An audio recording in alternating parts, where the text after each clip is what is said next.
Gold, trusted gold buyers. మీరు తాకట్టు పెట్టిన బంగారాన్ని విడిపించి ఈ రోజు ఉన్న మార్కెట్ ధరకు కొనబడను.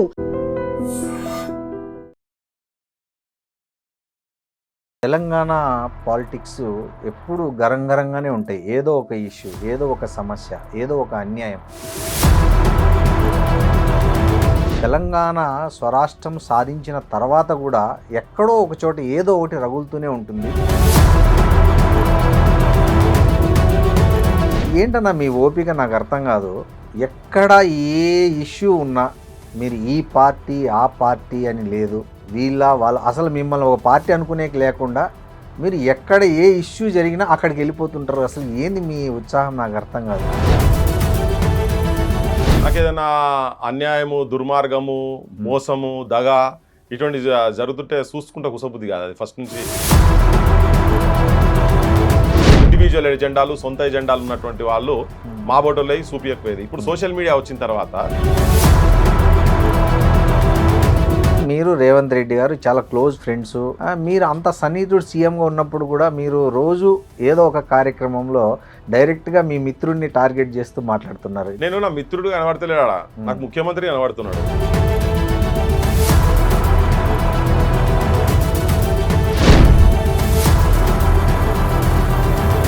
అసలు పట్టించుకొని చాలామంది తెలంగాణ ఉద్యమకారుల జీవితాలని నేను గుర్తించి వాళ్ళకి అవకాశాలు కల్పించాను. ఉదాహరణకి చాకల ఐలమ్మ మనవరాలకి, శంకరాచారి వాళ్ళ మదర్కి. తెలంగాణ ప్రజలకు తెలుగు అర్థమై అందరికీ నేను ఒక విజ్ఞప్తి ఏం చేస్తున్నా అంటే, ఒక ముఖ్యమంత్రి స్థానంలో ఉన్నటువంటి వ్యక్తి ఇంత అబద్ధాలు మాట్లాడతాడు.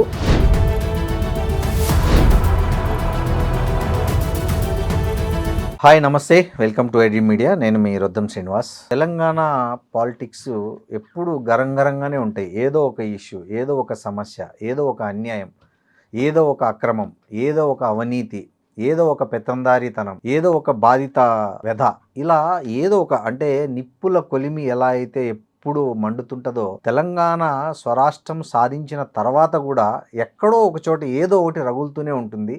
అలా రగిలిన ప్రతి చోట మనకు ఒక గలం వినిపిస్తుంటుంది. ఆ గలమే తెలంగాణ పృథ్వీరాజ్ యాదవ్ అంటే చాలామందికి తెలుసు, ఎవరికి పరిచయం చేయనక్కర్లేదు. ఆయన ఇప్పుడు మనతో ఉన్నారు, మాట్లాడదాం. తెలంగాణ సమకాలీన రాజకీయ వర్తమాన వివాదాలు అన్నిటినీ ఆయనతో మాట్లాడుకోబోతున్నాం. నమస్తే పృథ్వీ అన్న. నమస్తే, జై తెలంగాణ. సీన్ భాయ్, ఏంటన్నా మీ ఓపిక నాకు అర్థం కాదు. ఎక్కడ ఏ ఇష్యూ ఉన్నా మీరు ఈ పార్టీ ఆ పార్టీ అని లేదు, వీళ్ళ వాళ్ళ అసలు మిమ్మల్ని ఒక పార్టీ అనుకునేకి లేకుండా మీరు ఎక్కడ ఏ ఇష్యూ జరిగినా అక్కడికి వెళ్ళిపోతుంటారు. అసలు ఏంది మీ ఉత్సాహం నాకు అర్థం కాదు. జనరల్గా ఎవరైనా ఒక అజెండాతో పనిచేస్తారు. ఏదో ఈ పార్టీతో ఉంటే నాకు ఏదో పదవులు వస్తాయి, టికెట్ వస్తుంది, లేకపోతే ఏదో డబ్బులు వస్తాయో, ఇంకోటో పైరవీలు చేసుకోవచ్చు. అట్లా కాకుండా మీరు ఏ పార్టీ, నేను 10 ఏళ్ల నుంచి గమనిస్తున్నా, మీరు ఈ పార్టీ ఆ పార్టీ అని కాదు, ఏ పార్టీనైనా సరే గట్టిగా ఎండగడుతూ మీరు బాధితుల పక్షాన ఉంటూ ఉండడం నాకు నేనైతే చాలా హ్యాపీగా ఫీల్ అవుతున్నా. మీలాంటి ఉద్యమకారులు తెలంగాణకు దొరకడం అనేది ఐఎమ్ చాలా హ్యాపీ నేనైతే. సో ఏంటి మీకు ఈ మోటో ఏంది, ఎక్కడి నుంచి వచ్చింది? నాకు ఏదైనా అన్యాయము, దుర్మార్గము, మోసము, దగ ఇటువంటి జరుగుతుంటే చూసుకుంటే కుసబుద్ధి కాదు. అది ఫస్ట్ నుంచి నా క్యారెక్టర్స్ ఉంటుంది. మా నాన్న కూడా అట్లనే ఉండే. మీరు 10 years నుంచి, నేను అంతకుముందు చాలా ఏళ్ళ నుంచి నా పనే ఇది. అంతకుముందు సోషల్ మీడియా ఇంత లేదు కాబట్టి రాజకీయ పార్టీలకు వాళ్ళ ఏంటంటే మౌత్ పీసెస్ ఉన్నటువంటి వాటి ఇండివిజువల్ ఎజెండాలు, సొంత ఎజెండాలు ఉన్నటువంటి వాళ్ళు మా బోటోలో చూపించకపోయేది. ఇప్పుడు సోషల్ మీడియా వచ్చిన తర్వాత ఈవెన్ నేను అధ్యక్ష నుండి ఏదైనా మీటింగ్ అయితే కూడా నా పేర్లే కూడా వేరే పేర్లు రాసేది వాళ్ళు, ఎందుకంటే అందరి గురించి మాట్లాడతాం. ఇప్పుడు సోషల్ మీడియా ఎరా వచ్చిన తర్వాత ఇప్పుడు మనం ఏదంటే అది ఓపెన్ గా జనం లోపలికి తీసుకుపోగలుగుతున్నాం. డిజిటల్ గా ఎక్కడున్నా సెల్ ఫోన్లు పెట్టుకున్నా, ఏది పెట్టుకున్నా ఇప్పుడు రికార్డ్ అయ్యి జనం లోపల పోతూనే ఉన్నాయి. సో అందుకని ఎప్పుడైనా ఎక్కడ సమస్య ఏదైనా ఉన్నా కానీ నాకు జెన్యూన్ అనిపించింది అంటే నేను వెళ్ళిపోతా. ముంగట ఎవరు ఉన్నారు, ప్రాంతాలకు అతీతంగా కూడా ఆ ప్రాంతాలకు అతీతంగా జనం అంతనే జనం. కాకపోతే డెఫినెట్ గా తెలంగాణ అనేది ఫస్ట్ నుంచి ఇది నా గుండెలో ఉన్నది కాబట్టి స్పందిస్తుంది. స్పందించాల్సిన అనే ఆలోచన వచ్చింది. అది మట్టిలో ఉన్నటువంటి లక్షణము చాలా మంది లోపల ఉంది కాబట్టి నేను కూడా కొంచెం దాంట్లో ఇంకా కొద్దిగా ప్రోయాక్టివ్గా ఉంటా. నాకు ఆగబుద్ధి కాదు. ఏమున్నది పోతే గింత పానం పీక్తే వీక్తుంది అనుకుంటాం కదా, దాని తర్వాత ఇంకేముంటుంది. మనిషి పవర్ఫుల్ కదా. Most powerful weapon in the universe is the human soul on fire అని. మేబీ నా సోల్ ఫైర్ ఉన్నది కావచ్చు, అట్లా అనిపిస్తుంది. అది స్పందించకుండా ఉంటే నిద్ర పట్టదు. గత 5 సంవత్సరాలు అంటే 6-7 సంవత్సరాల క్రితం అంతా ఒక పార్టీ అన్యాయాలపైన అక్రమాలపైన ధ్వజమెత్తారు. ఇప్పుడు ప్రస్తుతం అంటే మీరు ఎప్పుడు నిరంతర ప్రజాపక్షం. కొంతమంది అధికార పక్షం వాళ్ళు ప్రతిపక్షంలో ఉంటారు, అవును. ప్రతిపక్షం వాళ్ళు మళ్ళీ అధికార పక్షంలో ఉంటారు. yes. లాస్ట్ టైం బీఆర్ఎస్ అధికార పక్షంలో ఉండే, అవును. కాంగ్రెస్ ప్రతిపక్షం ఉండే, ఉమ్, ఇప్పుడు కాంగ్రెస్ అధికార పక్షం అయింది, ఉమ్, బీఆర్ఎస్ ప్రతిపక్షం అయింది. అవును. ఈ రెండు గవర్నమెంట్ల టైంలలో ప్రజాపక్షము నిజమైన ప్రజాపక్షంలో నా సొంటోళ్ళం ఉన్నాం అంతే. అది బరాబర్, అది ఉండాల్సిందే కదా. అవును. ఒకవేళ వాళ్ళ దాంట్లో ఉండి ఈ ప్రతిపక్షం లెక్కనే కనుక కరెక్ట్ చేసేది ఉంటే ఇవాళ మా సొంటల వాయిస్ కు ఏం బలం ఉండకపోవు. అయితే నైతికత కూడా చాలా ఇంపార్టెంట్, చాలా ఇంపార్టెంట్. చాలా ఇంపార్టెంట్. ఇప్పుడు నువ్వు చేయండి, నువ్వు అద్దాల బంగ్లాలు వండుకుంటావు, ఇంకొని అద్దాల బంగ్లాలు నువ్వు ఉంటావారా అని చెప్పానంటే నువ్వు అందులో వండుకుంటేనే నువ్వు గతంలో చేసిన పాపాలన్నీ నువ్వు అది చేసుకుంటే కొత్తగా వచ్చిన నువ్వు మళ్ళీ వాళ్ళదే పాపం చేస్తే అడిగితే జనం ఎవరు రిసీవ్ చేసుకోరు. సో అందుకనే జనం ప్రజాపక్షంలో అటువంటి వాళ్ళైనా ఇటువంటి వాళ్ళైనా ఎవరినైనా కానీ వాళ్ళు చేసే తప్పు అని చెప్పి జనం లోపల ఎక్స్పోజ్ చేస్తే కనుక జనం రిసీవ్ చేసుకుంటారు. అదే జరుగుతున్నది ఇప్పుడు. యాక్చువల్గా మీరు రేవంత్ రెడ్డి గారు చాలా క్లోజ్ ఫ్రెండ్స్. ఆయన మీ మిత్రుడు అనుకో, లేకపోతే మీకు దోస్త్ అనుకో, మీకు చాలా అత్యంత సన్నిహితులు అనుకోండి. మీరు అంత సన్నిహితుడు సీఎంగా ఉన్నప్పుడు కూడా మీరు రోజు ఏదో ఒక కార్యక్రమంలో డైరెక్ట్గా మీ మిత్రుడిని టార్గెట్ చేస్తూ మాట్లాడుతున్నారు. దీన్ని ఎట్లా చూడాలంటారు? నేను నా మిత్రుడు కనబడతలేడా, నాకు ముఖ్యమంత్రి కనబడుతున్నాడు. ఓకే నేను దోస్తుని చూస్తలేను. దోస్తుని చూసేది ఉంటే ఇంటికాడికి వస్తే నేను కూడా ఆయనకేం పూరి చికెన్ బాగా ఇష్టం, పూరి చికెన్ పెడతా, తినిపిస్తా, అక్కడ మటుకి అంతనే. కానీ ప్రజా సమస్యల కాడికి వచ్చినప్పుడు ఆయన కూడా ఇంటర్వ్యూలో చెప్పిండు, నా దగ్గర చాలా మంది దోస్తులు వస్తుంటారు, అది ఒకటి ఎక్స్పెక్ట్ చేసి ఇది ఒకటి ఎక్స్పెక్ట్ చేసి. నేను ఆయన దగ్గరికి ఎన్నడూ పోను కూడా నేను. కానీ ఎప్పుడో ఒకసారి పోయినా, అది కూడా ఏబిసిడి వర్గీకరణ టైంలో మందకృష్ణ నెంబడి ఆయన ఒత్తిడి చేస్తే పోయి కూర్చొని అక్కడ మాట్లాడేసి వచ్చినాం. అంతేగాని నేను ఆయన దగ్గరికి ఎన్నడూ పోను కూడా. ప్రజా సమస్యల విషయంలో కూడా నేను ఓపెన్ ప్లాట్ఫామ్లోనే మాట్లాడుతున్నా. ఓపెన్ ప్లాట్ఫామ్ ఎందుకంటే ఆయనకి ఇంటెలిజెన్స్ వ్యవస్థ ఉంటుంది, అన్నీ ఉంటాయి. ఇప్పుడు నాకు పరిచయం ఉన్నాడు కాబట్టి నేను పోతే ఇంకేదైనా బూట్ అని అనుకునే ఆలోచన ఉంటుంది జనానికి. నాకు ఆయనతో ఏం పని లేదు, నేను పైరవి చేస్తోని కాదు. కానీ ఇష్యూస్ మీద మాత్రం ఎక్కడిదక్కడ ఎండగడుతూనే ఉన్నా కాబట్టి ముఖ్యమంత్రిగా నేను దోస్తుగా చూసిన మరుక్షణము నా లోపల నా దోస్తు కనబడ్డ తర్వాత నేను మాట్లాడలేను. సో నేను ఫ్రెండ్షిప్ ఇండివిజువల్గా ఎక్కడ కలిసినా కానీ డిఫరెంట్ ఉంటుంది. ఆయన కూడా అన్నాడు, క్రికెట్ మ్యాచ్ చూడొచ్చు, నేను కావాలంటే టీవీలో క్రికెట్ మ్యాచ్ చూడొచ్చు, మన ఇద్దరం కలిసి పిట్టపట్ట సినిమాకి పోవచ్చు, కానీ అని జనరల్గా దోస్తుల గురించి ఎక్స్పెక్టేషన్స్ తోటి జనరల్గా వస్తుంటారు నా దగ్గరికి అని. సో నేను ఎక్స్పెక్టేషన్స్ తోటి పోయే బాపతోని కాదు, నిజం కూడా చాలా తన కాదు కుటుంబంతో వాస్తవం కూడా ఉండేది. ఆయననే చెప్పిండు వేదిక మీద. కానీ ఏ వేదిక మీద నా మిత్రుడు అని చెప్పిండో, నా ఆప్త మిత్రుడు అనే వేదిక మీద చెప్పి కలిసి చదువుకున్నామని చెప్పిండో, అదే వేదిక మీద నేను ఒక ముఖ్యమంత్రి లెక్క చూడలే. ఆ వేదిక మీద నాకు అతి సన్నిహితుడైన రేవంత్ రెడ్డి కావచ్చు, ఈవెన్ బట్టి కావచ్చు, ఇద్దరున్నప్పుడు గదరన్న మీటింగ్లో నేను చాలా క్లియర్గా విద్య గురించి చెప్పిన, అన్ఎంప్లాయ్మెంట్ గురించి చెప్పిన, సామాజిక అసమానతల మీద కూడా చెప్పి కొన్ని పాటలు పాడి ఆయనకి వినిపించిన. లంబాడోళ్ళ పాట కూడా నేను పాడినిపించి, ఈ అసమానతలు ఇవన్నీ దూరం చేయాలి. విపరీతమైన అవినీతి జరిగింది తెలంగాణలో. ఆ అవినీతి ఎవరు చేసిండ్రో ఆ అవినీతి చేసినటువంటి వాళ్ళను శిక్ష పెట్టాలి, ప్లస్ వాళ్ళ దగ్గరికి వెళ్ళి వసూలు చేసి ప్రజలకు ఉపజెప్పాలని చెప్పి అదే వేదిక మీద చెప్పిన. నేను డే 1 రోజే నేను క్లియర్ ఉన్నా ఆయన విషయంలో. నేను నిన్న ఒక ముఖ్యమంత్రిగా లెక్క చూస్తున్నా. ఓకే, సో అదే దాంతో నేను ఏది అడిగినా, ఏం చేసినా, ఏది మాట్లాడినా కానీ జనం పక్షాల ఉండి మాట్లాడుతున్నా. సో నాకు అక్కడ వచ్చి ఆయన అక్కడ ఉండి ఎవరు మిత్రుత్వం ఇవన్నీ ఏం పని చేయకుండా నిజాయితీగా పనిచేస్తా అని చెప్పి ప్రమాణ స్వీకారం చేసి ముఖ్యమంత్రి అయ్యాడు. నేనేం ప్రమాణ స్వీకారం నేను దేనికి ఏం చేయలే, కానీ నేను ప్రజాపక్షంలో నా అంతరాత్మ నేను ఏది అనిపిస్తే నేను అది మాట్లాడుతుంటా. అందుకని ఏ ఇష్యూ అయినా నేను వెళ్ళిపోతా అంతనే. ఈ 2.5 సంవత్సరాల పాలనలో, కాంగ్రెస్ పాలనలో మీరు రేవంత్ రెడ్డి ప్రభుత్వానికి ఎన్ని మార్కులు వేస్తారు? కంప్లీట్ ఫెయిల్ అయింది ఆయన. అదేంది? పొద్దున్న లేస్తే అబద్ధాలే తప్ప కంప్లీట్ ఫెయిల్ అయింది. అవునా? ఇప్పుడు మహిళలకు ఉచిత బస్సు పెట్టిండు, సన్న బియ్యం పెట్టిండు, మొత్తానికి ఉద్యోగులకు నెల 1వ తేదీ జీతాలు ఇస్తున్నాడు. మొన్న ఆర్టీసీ కార్మికులకు కూడా ఏదో పిఆర్సీ ఇచ్చాడు. అంటే లోటు బడ్జెట్ ఉంది, నేనేం చేయలేకపోతున్నా అంటున్నాడు కదా. అంటే ఉండి చేయకపోవడం వేరు, లేకుండా చేయలేకపోవడం వేరు కదా. నిన్న మాట్లాడుకుంటూ ఒక ఇంటర్వ్యూలో ఒక మాట మాట్లాడినా నేను ఏదో వెయిట్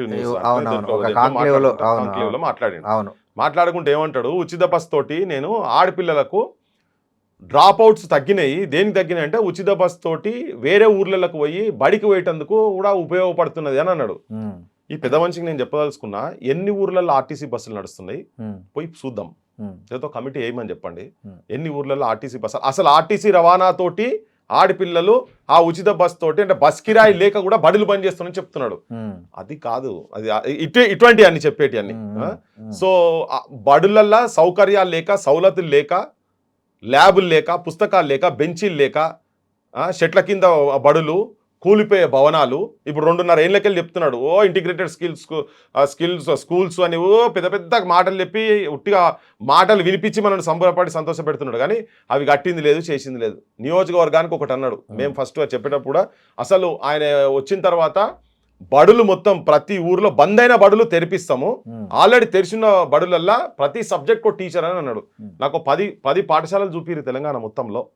ఎక్కడ నీకు విద్యా వ్యవస్థలో కంప్లీట్గా పీటీ సార్తో సహా లైబ్రరీనో అడ్మినిస్ట్రేషను ప్రిన్సిపాల్ అందరుండి ప్రతి subject science, social, physics, maths ఏది ఉన్నా ఆ సబ్జెక్ట్ పేపర్లు అందరికీ ఒక్కొక్క టీచర్ ఉన్నాడా చూపించిన బడిలో 10 చూపిస్తే సార్ ఆయన. సో నువ్వు ఎక్కడ ప్రైమరీ ఎక్కడ స్టార్ట్ కావాలనేది విద్య. ఆయన విద్యాశాఖ మంత్రి మరి అది రావాలి. ఉట్టి ఆర్టీసీ బస్సు నేను ఫ్రీగా ఇచ్చిన అంటే పెంచినవా లేదా? మిగతా వాళ్ళందరికీ పెంచినవా లేదా? తారీఖు పెంచిన మగవాళ్ళందరూ పోతే జనం లేకుంటే నువ్వు ఇచ్చేది నీ ఇంట్లోకెళ్ళి కాదు కదా కట్టేది. నువ్వు ముఖ్యమంత్రి అన్న కూలి పని చేస్తే కట్టిండా, లేకపోతే ఆయన కాంట్రాక్ట్లు చేసుకొని వచ్చి ఆ పైసలు తీసుకొచ్చి గవర్నమెంట్లో పెడుతుండా? ప్రజల పైసలే కదా అవి పెట్టేది. పెట్టి కూడా ఏం చేసిండు? ఇప్పుడు అదే ఆర్టీసీ గురించి ఉదాహరణ చెప్పిండు కదా ఆయన. మేము రాగానే వెంటనే వాళ్ళను గవర్నమెంట్లో కలుపుతామన్నారు. కలిపిండా? కలపలే కదా. మరి కేసీఆర్ మొన్న శంకర్ గౌడ్ ఆత్మహత్య మీద పెట్రోల్ పోసుకునే దగ్గర వరకు కూడా 2.5 సంవత్సరాలు అయిపోయింది, మా బాధలు ఇంకా నువ్వు వినవా అని చెప్పని వాళ్ళు పోయి స్ట్రైక్ నోటీస్ ఇచ్చి ఇవన్నీ చేస్తా కూడా పట్టించుకోలే. కానీ ఒక నిండు ప్రాణాన్ని మాత్రం బలి తీసుకున్నావు కదా. ఇప్పుడు ఏం మాట్లాడతాడు? అప్పుడు 60 మంది చచ్చిపోయినా అంటారు. మరి నీ పాలనలో కూడా చచ్చిపోయింది కదా, ఇంకెంతమంది నీ పాలన కూడా చావాలన్నా? నువ్వు మేనిఫెస్టోలో పెట్టిన అయితే ఏమి ఇంప్లిమెంట్ చేయగలదా? ప్రైవేటేషన్కి వ్యతిరేకం అన్నారు. మరి అవి అమలు చేస్తూనే ఉన్నారు కదా, జరిగినాయి కదా. కానీ రేవంత్ రెడ్డి అదే మీ కాంక్లేవ్లో ఒక మాట అన్నారు, అసలు పట్టించుకొని చాలామంది తెలంగాణ ఉద్యమకారుల జీవితాలని నేను గుర్తించి వాళ్ళకి అవకాశాలు కల్పించాను. ఉదాహరణకి చాకల ఐలమ్మ మనవరాలకి, శంకరాచారి వాళ్ళ మదర్కి, తర్వాత ఇట్లా అందశ్రీ పాటను రాష్ట్ర గీతంగా చేశాను. ఇట్లా చాలా ఉదాహరణలు చెప్పుకొచ్చాడు ఆయన. నేను మంచి విషయం తీసారు మీరు. తెలంగాణ ప్రజలకు తెలుగు అర్థమై అందరికీ నేను ఒక విజ్ఞప్తి ఏం చేస్తున్నా అంటే, ఒక ముఖ్యమంత్రి స్థానంలో ఉన్నటువంటి వ్యక్తి ఎంత అబద్ధాలు మాట్లాడతాడు, నీతికి ఎంత దూరం ఉన్నాడు అని చెప్పేందుకు ఒక అద్భుతమైనటువంటి ఉదాహరణ రేవంత్ రెడ్డి. చాకలైలమ్మ కుటుంబం గురించే మీరు ఒక్కసారి తిరిగేసి చూడండి. ఇప్పుడు చెప్పిండు కదా మా శ్వేతకు అందులో విమెన్ కమిషన్ మెంబర్ ఇచ్చినా ఎవడు పట్టించుకున్నాడు, ఎవడు ఆలోచించుండని. నేను మీకు జనానికి ఒక్కసారి రీకలెక్ట్ చేసుకోండి, గుర్తుకు తెచ్చుకోండి. చాకలైలమ్మ మనవడి పేరు రామచందర్. ఆయన 22 సంవత్సరాల పైన సర్పంచ్ ఉండే, పాలకుర్తి దగ్గర సర్పంచ్ ఉండే. ఆయన మనవాడు సంపత్ భార్య ఇప్పుడు శ్వేత. ఈమె ఇప్పుడు నిన్న మొన్న వేరేటోళ్ళు అంటే అదే కుటుంబంకి వెళ్ళి వచ్చి మా రక్త సంబంధికురాలు కాదా ఆమెకి ఎట్లా ఇస్తారని చెప్పి మళ్ళీ పీసీసీ ప్రెసిడెంట్ దగ్గరకు వచ్చింది. ఈ రామచందర్ను ఎలక్షన్స్ కు బిఫోర్ ఈయన ఇంట్లో కూర్చోబెట్టుకొని, రేవంత్ ఇంట్లో కూర్చోబెట్టుకొని ఒక పెద్ద ప్రెస్ మీట్ పెట్టి ఆయనతో పార్క్లో తిరుక్కుంటా ఫోటోలు పెట్టించి, నేను చాకలైలమ్మ కుటుంబంకు నేను అండగా ఉన్నా, అసలు వీళ్ళు ఎవరిని గౌరవించలేదు, ఎవరు కూడా గౌరవించలేదు, కేసీఆర్ గౌరవించలేదు, నేను చేస్తా న్యాయం బాగుంటట్లు ఇవన్నీ చాలా మాటలు మాట్లాడినానే. మొన్న ఈ మధ్య రీసెంట్గా మేబీ 1.5 year అయింది కావచ్చు దరిదాపులో, ఆయనే సిక్ అయ్యి 3 నెలలు బెడ్ మీద ఉండి హాస్పిటల్లో వాళ్ళు పైసలు కట్టలేని పరిస్థితిలో ఉండి ముఖ్యమంత్రి దగ్గరికి ప్రాధేయపడుకుంటా చాలా సందర్భాలల్లో ఫోన్లు చేసి మెసేజ్లు పెట్టి ఆఖరికి ఇదే శ్వేత ఆన్ రికార్డ్ చెప్తున్నా నేను, ఇదే శ్వేత 3 సార్లు ముఖ్యమంత్రి ఇంటికి పోయింది, పట్టించుకోలే. లోకల్ ఎమ్మెల్యే యశస్విని రెడ్డి ఉన్నది కదా, ఆమె దగ్గరికి పోయింది. ఆమె అత్త ఉన్నది కదా, ఆమె అత్త దగ్గర కూడా పోయింది. ఇద్దరు, ఆమె పేరు కూడా ఉన్నది కదా యశస్విని రెడ్డి ఆమె దగ్గర కూడా పోయింది, పట్టించుకోలే. ఇట్లా మా మామ బెడ్ మీద ఉన్నాడు, మామ ఒక్కడే కాదు భర్త కూడా యాక్సిడెంట్ అయ్యి నడవలేని సిచ్యువేషన్ లో ఉంటే ఏం అడగలే, ఖాళీ వైద్యం ఇప్పియండి, పైసలు ఖర్చు పెట్టలేదు, ఎంతో మందికి ఇస్తుంటారు ఫ్రీ, ఖాళీ వైద్యం ఇప్పియండి అని చెప్పని ముఖ్యమంత్రి ఇంటికి. ఇప్పుడు ఆయన బాగా పోజులు కొట్టి చెప్పిండు కదా, తెలంగాణ తల్లిని నేను తీసుకొచ్చి పెట్టిన అన్నాడు కదా, ఆ తల్లి విగ్రహం, తెలంగాణ తల్లి విగ్రహం సెక్రటేరియట్లో ఆవిష్కరణ జరిగే ముందు రోజు కూడా శ్వేత ముఖ్యమంత్రి ఇంటికాడ దర్వాజుల కాడి గేట్ కాడి పోయి నిలబడ్డది. సాకలైలమ్మ మునిమన్వరాలు శ్వేత పోయి అక్కడ నిలబడి అడిగేటందుకు పోతే పట్టించుకోలేదు. నా మామ నా భర్త ఈ పరిస్థితులు ఉన్నారు, వైద్యం ఇప్పిండ్రి అని. తర్వాత నాకు ఫోన్ చేసింది, నాకు తెలిస్తే నేను పోయినాడికి ఆ రామచంద్ర దగ్గర పోయినా, మీరు ప్లే చేస్తా అంటే నా దగ్గర వీడియోలు ఉన్నాయి, ఆయన ఏమేమి మాట్లాడిండు అని.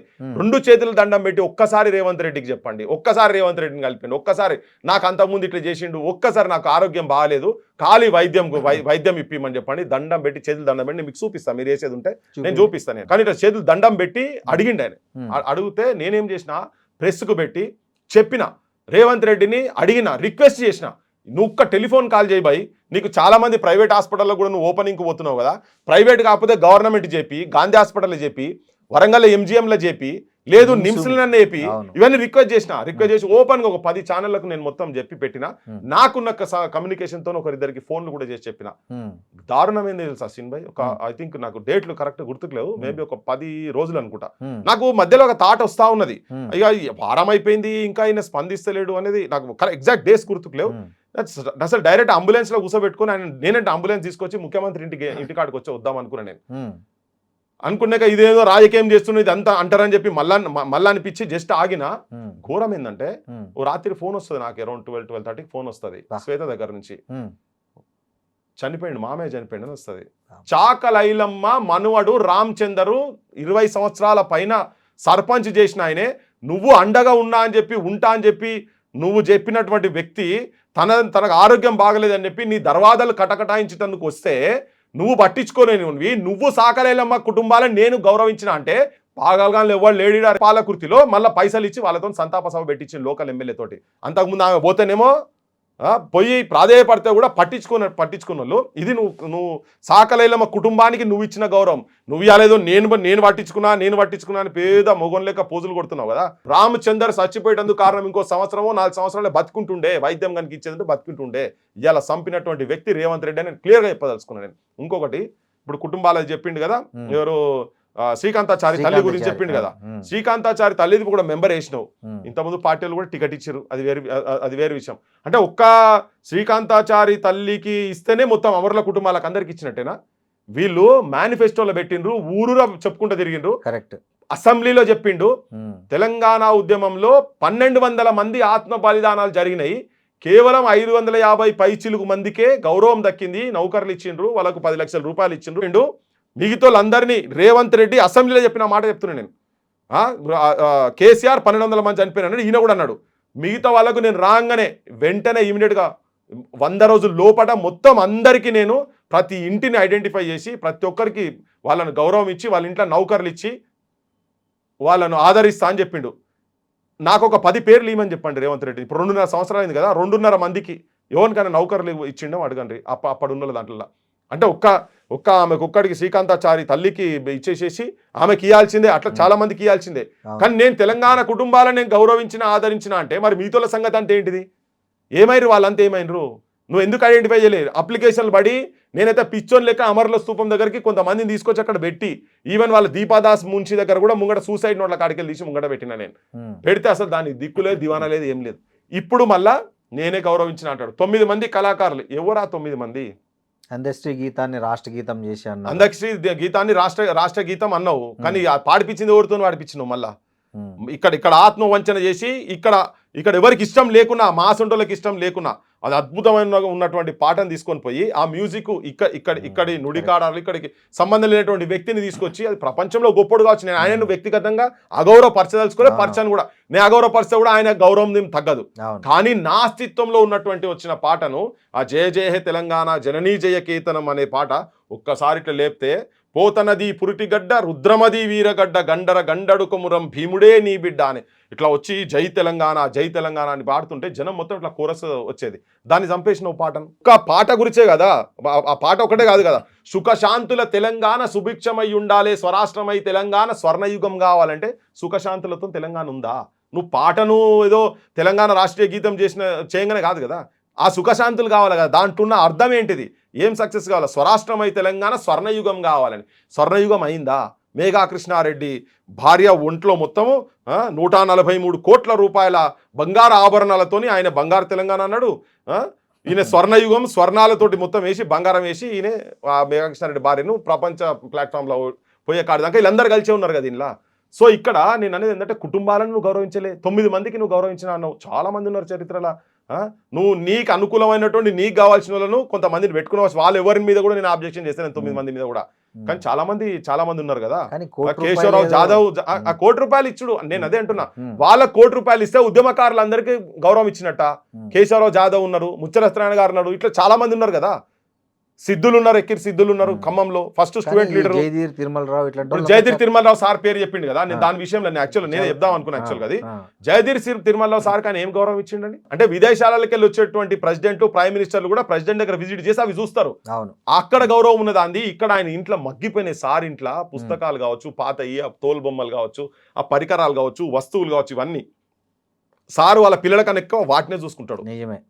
భార్య భర్తలు ఇద్దరు, సార్ భార్య మేడం ఇద్దరు. వాటికి నువ్వు ఒక నిలయం కావాలన్నా లేదా ఒకటి ఎక్కడన్నా ఆయన అడుగుతున్నది ఏంది, చిన్నగా ఒక ఎగ్జిబిషన్ పెట్టేందుకు, ప్రపంచానికి చూపిస్తేందుకు తెలంగాణ గౌరవాన్ని ఔన్నత్యాన్ని పెంచేటువంటి పరికరాలు తన దగ్గర ఉన్నాయి. నేను ప్రపంచానికి చూపిస్తా అంటే గింత జాగియకపోతే ఇచ్చిన ఉస్మానియాలో ఒక చిన్న క్వార్టర్ ఇచ్చిండు, అదంతా మొత్తం రెడీ కాగానే వాడు వీడు లొల్లి పెట్టించినట్టు చేపించి దాన్ని ఆపేసారు. నువ్వు ఎక్కడ గౌరవం ఇచ్చినావు? జయదీర్ తిరుమలరావు గారికి గౌరవం ఇచ్చింది ఎక్కడా? నువ్వు ఇన్ని బంగ్లాలు కడుతున్నావు. నువ్వు మొన్న ఒకటి ఏంది అవార్డుల ఫంక్షన్ చేసినావు కదా, గద్దర్ సినీ అవార్డుల ఫంక్షన్ చేసినావు కదా, ఆ గద్దర్ అవార్డులది బక్వాస్, దానికి బొచ్చడు పైసలు పెట్టినా. ఆ పైసలు ఒక్కటి పెడితే ఒక్క ఫంక్షన్ చేసిన పైసలు పెడితే ఇవాళ తిరుమలరావు సార్ది మొత్తం ఎగ్జిబిషన్ ప్రపంచానికి చరిత్ర తన గురించి చేయలే. ఈ చరిత్రను తరాలకు ఉపయోగపడేటట్టుగా ఓ రీసెర్చ్ వరకు ఉపయోగపడేటట్టుగా తయారు చేసి పెడితే జయదీర్ తిరుమలరావు సార్కు గౌరవం ఇచ్చినట్టు ఎట్లా చెప్తాడండి? ఎట్లా క్లెయిమ్ చేసుకుంటాడు? సార్ నాకు పదవులు కావాలని అడగలే, అవి నేను తెలంగాణ ధనం, నేను తెలంగాణకు ఆస్తి, అది నేను నీకు గొప్ప చెప్తా అని చెప్తున్నాడు. వాటికి నిలయం ఇయ్యలే కదా ఇప్పటిదాకా. కానీ ఉద్యోగాలు అయితే భర్తీ చేశాడని చెప్పారు. ఎట్లా ఉద్యోగాలు భర్తీ చేశారు? ఉద్యోగాలు టీచర్ 2 లక్షల ఉద్యోగాలు ఇస్తా అన్నాడు సీన్ భాయ్. 2 లక్షలు 1 year లో 2 లక్షల ఉద్యోగాలు ఇస్తా అన్నాడు కదా. పాపము నిరుద్యోగులు వాళ్ళు తినకున్నా అన్ని పక్కకు పెట్టి కేసీఆర్ గవర్నమెంట్ లో మోసం జరిగింది, దుర్మార్గం జరిగింది, నమ్మిచ్చిండు, నాశనం పట్టించిండు అని మొత్తం కాళ్ళకు బలపాలు కట్టుకొని గజ్జలు కట్టుకొని తిరిగినారు బస్సులు పడి తిండక పెట్టి పెడితే అవమానాలు భరించి ఇళ్లకు పోయి గదవలు పట్టుకొని కాళ్ళు మొక్కి బతిలాడి మమ్మల్ని నాశనం పట్టించిండు. పీజీలు పిహెచ్డీలు చేసేటోళ్ళము, హైదరాబాద్లో కూలి పని చేస్తున్నాము, ఇటుకలు మోస్తున్నాము, షాయిలు అమ్ముకున్న కాడ నిలబడుతున్నాము, గ్రూప్ 1లు గ్రూప్ 2లు చదివేటువంటి స్థాయి ఉన్నటువంటి వాళ్ళమని పోయి జనాలకు చెప్తే అయ్యో మా బిడ్డలకు రేవంత్ రెడ్డి వస్తే ఏమైనా నౌకర్లు వస్తాయి కావచ్చు అని చెప్తే ఈయన 2 లక్షల ఉద్యోగాలు ఈయనే కాదు, రాహుల్ గాంధీ కూడా వచ్చి చిక్కడపల్లి కాడికి వచ్చి కూర్చొని చెప్పాడు. ఆడ ఆల్ఫా బిర్యానీ తెప్పించుకున్నాడు, బావర్చి బిర్యానీ తెప్పించుకున్నాడు, నీలోఫర్ ఛాయలు తెప్పించుకొని తాగి ఉస్మానియా బిస్కెట్లు తిని అందరికి నమ్మ పలికిండు. మా ఊళ్ళు కూడా అరే పాపం కొత్తోడు కదా, వాళ్ళ మా తాత దేశం గురించి జైలుకు పోయిండు, మా నాయనమ్మ దేశం గురించి చచ్చిపోయింది, మా నాయన దేశం గురించి చచ్చిపోయిండు, నేను కూడా అంత త్యాగదను, నా మాట నమ్ముని అంటే నమ్మి మా వాళ్ళందరూ తిరిగితే 2 లక్షల ఉద్యోగాలు ఇయ్యలేదు. పాత వచ్చిన వాటి ఫిలప్ చేసి ఇప్పుడు మొత్తం ఏడ కూర్చున్నా నేను ఉద్యోగాలు ఇచ్చినా అంటాను. వాళ్ళు అరే మీరు చెప్పిన ప్రామిసెస్ ఇంప్లిమెంట్ చేయండి అని చెప్పి వాళ్ళని అడిగితే వాళ్ళని బుక్కల వారిస్తున్నాడు, వాళ్ళని రోడ్ల మీద రాణిస్తలేడు. ప్రజాప్రభుత్వం అంటాడు, ఎక్కడ ప్రజాప్రభుత్వం? పోలీస్ ప్రభుత్వం. ఉస్మానియాకి వస్తాడు, కంచెలు కడతాడు, కంచెలు తీసేసినా నా ప్రభుత్వంలో అంటాడు, ఉస్మానియాలో కంచెలు కట్టి వచ్చిండు. అది ఎవరినో ఛాలెంజ్ చేసి గత ముఖ్యమంత్రి రాలే నేను వచ్చినా అని, గట్ల నువ్వు మిలిటరీని పెట్టుకొని వస్తాడు కాదు నాయన, ప్రేమతో నిన్ను స్వాగతం పలకాలే. ఏది ఎన్సీసీ కాడికి వెళ్ళి నీకు స్వాగతం పలకాలి, అవసరమైతే నా సొంతోడు వచ్చాక నిలబడేటట్టు ఉండాలి, అంత మంచి పనులు ఇవ్వాలి. ఎక్కడ ఉద్యోగాలు ఇచ్చిందండి? రెన్యువేషన్కి డబ్బులు ఇచ్చినట్టున్నారు 100 కోట్లేమో. ఎక్కడ ఇచ్చిరండి? నేను అడిగిన మొన్న ఫార్మర్ వైస్ ఛాన్సలర్ సార్ ఒక ఆయన కల్పించింది నాకు. ఏంది మరి ఏం సంగతి అని చెప్పాను. వేరే ఒక యూనివర్సిటీలో చదివిన వాళ్ళు కొంచెం పెద్ద లీడర్లు మొన్న దావత్లో ఒక దగ్గర పెళ్లిలో రిసెప్షన్లో కడితే కలిసి అడిగిన. బి హాస్టల్ మొత్తం శిథిలావస్థలు ఉన్నది, మరి ఆయన ముఖ్యమంత్రి ఇచ్చిన 1000 కోట్లలో కనీసం ఒక 2-3 కోట్లు ఇస్తే ఆ బి హాస్టల్ ఉంటుంది కదా, బి హాస్టల్ అనేది ఒక పెద్ద కళ యూనివర్సిటీకి, ఆర్ట్స్ కాలేజ్ దాటగా మంచి కనబడుతుంది, ఇట్లా గడ్డ మీద ఇట్లా ఉంటుంది కదా, పురాతనమైన కట్టడాలు, బయట దేశాలలో ఉంటే వాటిని ప్రొటెక్ట్ చేస్తారు. డంగుసున్న వాళ్ళు దొరకలేరు అంటే తిరుమలరావు సార్ అడిగితే చెప్తాడు డంగుసున్న వాళ్ళు ఎవరు చేస్తారు అని. క్వార్టర్ తన డంగుసున్నం తోటే మొత్తం పెట్టి చేయించిండు ఆయన. క్వార్టర్ చేయించినాక సరే అది ఇయ్యలేదు, ఇప్పటికి దానికి ఇయ్యలేదు, కానీ అనాథలై అడుగుతున్నాయి ఆ వస్తువులని. అదే అటువంటిది పెట్టమంటే ఎన్ని పైసలు ఇచ్చిండు? 100 కోట్లు కాదు 10 కోట్లు ఆడిన ఇచ్చిండు ఉంటేనో చూపిస్తే మంచిదే ఉంటుంది. అసలు ఇవన్నీ పక్కకు పెడితే 1000 వేకెన్సీస్ 1000 పైన వేకెన్సీస్ ఉన్నాయి ఉస్మానియాలో. టీచింగ్ స్టాఫ్ 1268 స్వయంగా ఆకునూరి మురళీనే చెప్పాడు కదా తన రిపోర్ట్లో. అక్కడ ఒక డిపార్ట్మెంట్ ఉంది, ఈ బీఈడి కాలేజీలు టీటీసీ కాలేజీలు అంతా పర్యవేక్షించడానికి. దాదాపు 1000 కాలేజీలు ఎన్నో ఉంటే అక్కడ పర్యవేక్షించడానికి ఇద్దరు ఉన్నారు. ఇద్దరు ఎప్పుడు పోవాలి? రోజు ఇద్దరు 4 కాలేజీలు తిరిగినా కూడా 365 రోజులకి వాళ్ళు మహా అయితే 1000 కంప్లీట్ చేయలేరని ఆయనే చెప్పిండు కదా. చెప్పిండు కానీ ఆయన అల్లనే ఉన్నాడు కదా, చెప్తూనే ఉంటారు వాళ్ళు, అన్నలే ఉంటారు వాళ్ళు, వినరు, వీళ్ళు చెప్తూనే ఉంటారు వాళ్ళు వినరు, వాళ్ళ ఇంటెన్షన్స్ క్లియర్. సరే వాళ్ళు అట్లా అడ్జస్ట్ అయ్యి వీళ్ళు పోతున్నారు. గత ప్రభుత్వంలో బీఆర్ఎస్ ప్రభుత్వంలో నిరుద్యోగ భృతి కోసం చాలా సార్లు పోరాడారు. ఈ ప్రభుత్వంలో ఆ మాట ఎందుకు ఎత్తడం లేదు? అంటే నేను మాట్లాడుతున్నా, నాకేమైపోయింది టూ మెనీ ఇష్యూస్ అయిపోయినాయి. ఓకే నేను మాట్లాడి తెల్లందాక వాళ్ళు ఇప్పుడు ఆ రోడ్ల మీద కూర్చున్నప్పుడు మా వాళ్ళకి అన్నమన్న పెట్టుర్రా నాయన, 4,000 రూపాయలు నిరుద్యోగ వృత్తి అన్నావు, మేము మెస్సులు పెడతాం, ఉచితంగా వాళ్ళకి చదివిస్తేందుకు మెస్సులు పెడతాం, ఇవన్నీ మాట్లాడుతూనే ఉన్నాం. అంటే రోజు ఇదే మాట్లాడుతుంటే కూడా లాట్ ఆఫ్ ఇష్యూస్ ఉన్నాయి కదా, ఆ ఇష్యూస్ ఎప్పుడెప్పుడైతే అవకాశం వచ్చిందో అప్పుడు మాట్లాడుతూనే ఉంటాం కదా మేము కూడా. అవన్నీ చెప్పింది కదా, గుడ్డు కారం తిని మా వాళ్ళు చదువుకుంటున్నారని డైలాగులు కొట్టిండి ఇదే ముఖ్యమంత్రి. మా నిరుద్యోగులంతా గుడ్డు కారం తింటారు, వీళ్ళకి మంచి అన్నం కూడా పెట్టిపిస్తాం ఏమని అన్నాడు. అన్నమాట కదా, షాయ్ కాదు కదా, మంచిలు కూడా తాగనిస్తలేరు, కనీసం వాళ్ళ హక్కులు కూడా ఇచ్చే స్థాయిలో లేరు కదా, అందుకే మొత్తుకుంటారు మా నిరుద్యోగులంతా. ఇప్పుడు 6 గ్యారెంటీలు కాంగ్రెస్ ఏదైతే 6 గ్యారెంటీలు ఇచ్చారో మీరు అందరూ చూసాము, వాళ్ళ సంతకాలతో పాంప్లెట్లు డిస్ట్రిబ్యూట్ చేశారు ఎలక్షన్స్కి ముందు. మాది గ్యారెంటీ అన్నట్లు జనరల్గా ఇది ఏదైతే మన కరెన్సీ మీద ఆర్బీఐ గవర్నర్ సంతకం ఎలా ఉంటుందో I promise to pay this అని, అలా వీళ్ళు కూడా చేశారు. బట్ ఈరోజు అది జరగకపోవడానికి ఆర్థిక పరిస్థితి కారణం అంటారా, లేకపోతే రాష్ట్ర ప్రభుత్వ వైఫల్యం అంటారా? 100% రాష్ట్ర ప్రభుత్వం వైఫల్యం. ఇప్పుడు సపోజ్ ఆర్థిక పరిస్థితి బాగాలేదంటే నీకు ఇప్పుడు తెలిసిందా? ఆయన నల్లమల్ల అడవిలల్లా పొద్దుగా లేస్తే గొర్రెలు కాసుకుంటూ తిరిగేది, బర్ల మేపుకుంటూ తిరిగేది, లేకపోతే కుందేళ్ళు షికారు చేసుకుంటూ తిరిగినోడు సడన్గా వచ్చి ముఖ్యమంత్రి అయిండు. నాకు తెలియదు, అంతకుముందు పరిస్థితులు వేరే తీరు, నేను బాగా పైసలు ఉన్నాయనుకున్నా, లంకబెందలు ఉన్నాయనుకున్నా, కానీ ఇక్కడికి వచ్చినాక తెలిసిందన్నట్టు కాదు కదా. ఆయన రాజకీయ వ్యవస్థలు ఆయన చెప్పిండు, 17 ఏళ్ళ నుంచి రాజకీయ వ్యవస్థలు ఉన్నా అని చెప్పని. 3 సార్లు ఎమ్మెల్యే అయిండు, ఎంపీ అయిండు. రాష్ట్ర ఆర్థిక పరిస్థితులు ఆయనకు తెలియకుండానే ముఖ్యమంత్రి అయిందా? అంటే నువ్వు ఒకవేళ ఆ పరిస్థితి బాగాలేదు అంటే నువ్వు పబ్లిక్ ను దోకా చేసినట్టే కదా, మోసం చేసేందుకే వచ్చి ఆడ కూర్చున్నావు కదా, అంతే కదా. ఒకవేళ అట్లుండేది ఉంటే, అట్లా ఆర్థిక పరిస్థితి చక్కగా లేదంటే బొచ్చడు అమ్ముకుంటున్నారు కదా, భూములు అమ్ముకుంటున్నారు, భూములు మొత్తం ఇల్లీగల్గా కథ పెడుతున్నారు. 25 లక్షల ఎకరాలు తెలంగాణ భూమి, ప్రభుత్వ భూమి అన్యాక్రాంతం అయిపోయి కూర్చున్నది. దాన్నంతా బయటికి తీస్తే ఇలా గవర్నమెంట్ దగ్గర బొచ్చడు ఆస్తి ఉంటది కదా, తారుమారు అయిపోయి కూర్చున్నారు, తారుమారు అయిపోయి కూర్చున్నాయి కదా. వీళ్ళు దందాలు చేస్తున్నారు, వీళ్ళు చేతగాక వీళ్ళు నాశనం పట్టిస్తున్నారు, రాష్ట్రాన్ని నాశనం పట్టిస్తారు. అవినీతి కంట్రోల్ చేయగలిగితే, అవినీతి ప్రతి దాంట్లో అవినీతి కనుక కంట్రోల్ చేస్తే, మొన్న ఎక్కడ హోంవర్క్ చేసి చెప్తున్నాడు 2,000 కోట్లు 3,000 కోట్లు అని చెప్తా ఉన్నాడు. అటువంటి అన్ని ప్రాపర్గా చేసి కరెక్ట్ వాటి మీద కనుక యూజ్ చేయగలిగితే అప్పుడు ఏమైనా బాగుపడుతుంది. ఒకవేళ నేను అట్లా అన్నా కానీ ఇప్పుడు ఆ పరిస్థితి లేదనుకో, రిజైన్ చేసి పడేసాయి, కొత్త మేనిఫెస్టోతో రా. నువ్వు 6 గ్యారెంటీలు 420 పెట్టిండు కదా, అవన్నీ 420 హామీలు ఇవన్నీ ఉన్నాయి కదా, ఇవన్నీ నేను తప్పుడు చేసినా, నాకు తెలియకుండా చేసినా అని చెప్పి రిజైన్ చేసి పడేసాను. మంత్రి మండలి మొత్తం రాజీనామా చేసి పక్కకు పడేసేసి మళ్ళీ ఫ్రెష్ ఎలక్షన్స్కి రా, నువ్వు మళ్ళీ కొత్తగా ఏం పెడతావో. ఇగో నేను అప్పుడు అనుకున్నాను గవర్నమెంట్కి వచ్చినా కదా ఇచ్చింది, ఇవన్నీ తప్పులు జరిగినాయి అని చెప్పని. ఇదంతా నా చేతనైతే లేదు, మమ్మల్ని దొంగ లెక్క చూస్తున్నారు, పందికొక్కులు లెక్క చూస్తున్నారు చెప్తున్నాడు కదా, బ్యాంకులో పోతే వాడు నమ్మతలేదు అని చెప్పని. అట్లా ఉండేది నా చేసి పెట్టేసి వస్తే మళ్ళీ కొత్త మేనిఫెస్టోతో వస్తారు రాలి. దౌర్భాగ్యం ఏంటంటే భారతదేశంలో రీకాల్ లేదు, పాడై. ఇంకోటి ఏంటంటే ఇష్టం వచ్చిన హామీలు ఇస్తారు, మళ్ళీ అన్ని నమ్మబలుగుతారు, అన్ని అబద్ధాలే. ఇక చెప్తే భుజం మీద చేసి నీ కొడుకును, పెద్ద కొడుకును, చిన్న కొడుకును, ఓరు నాయన, ఇలా మాటలు మామూలు మాటలు కాదు ఇవన్నీ. ఇవి మనోళ్ళందరూ అబ్బా నిజమే కావచ్చు అనుకుంటారు. అరే పాపం, అంటే జనం ఏంటంటే అరే గంత కొడుకు నిజంగానే కొడుకు లెక్క మాట్లాడుతుండు, మా సమస్యలని తెలుసుకొని మాట్లాడుతుండు. మీ పల్లెంలో అన్నం అయితే అంటాడు ఒకడు, నీకు ఉట్టి అన్నం కాదు, నీ పల్లెంలో కూరగాయలు అయితే అంటాడు ఒకడు, నేను నెయ్యి పోసి తినిపిస్తా అంటాడు ఒకడు, పెరుగేసి తినిపిస్తా అంటాడు ఒకడు, నీకు అరగకుంటే ట్యాబ్లెట్లు వేసి అరిగిపిస్తా అంటాడు ఒకడు.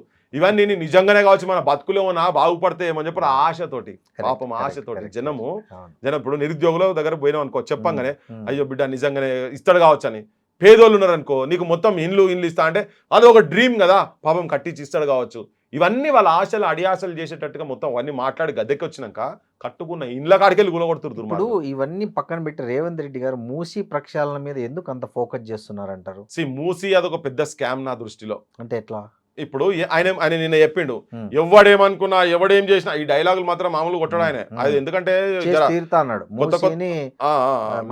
సరస్సు లాగా మారుస్తా అన్నాడు. పెళ్లి అయినాక ఏం చేసినంటే ఆయన మొత్తం జూబ్లీస్ బంజారాయిల్ సర్కిల్ వచ్చింది, ఆ సినిమా వాళ్ళతో కూర్చునుడు లేచుండు అయిపోయి. ఈయన కూడా బాగా యాక్టింగ్ నేర్చుకున్నాడు, డైలాగ్ డెలివరీ ఇవన్నీ బాగా వస్తాయి నాకు. జూనియర్ ఎన్టీఆర్ వీళ్ళంతా కలిసి తిరిగిన వాళ్ళు కదా, కొద్దిగా ట్రైనింగ్ అయింది ఆయన. ఆ ట్రైనింగ్ అయ్యి బడే చెప్తాడు మొత్తం, ఎవడడ్డం వచ్చినా ఏమొచ్చినా ఎన్టీఆర్ డైలాగులు కొడుతుంటాడు ఈయన. నేనేమంటున్నా అంటే కూలగొట్టుడు అవన్నీ కాదు, ఇప్పుడు కడుతురు కదా ఫ్రెష్గా.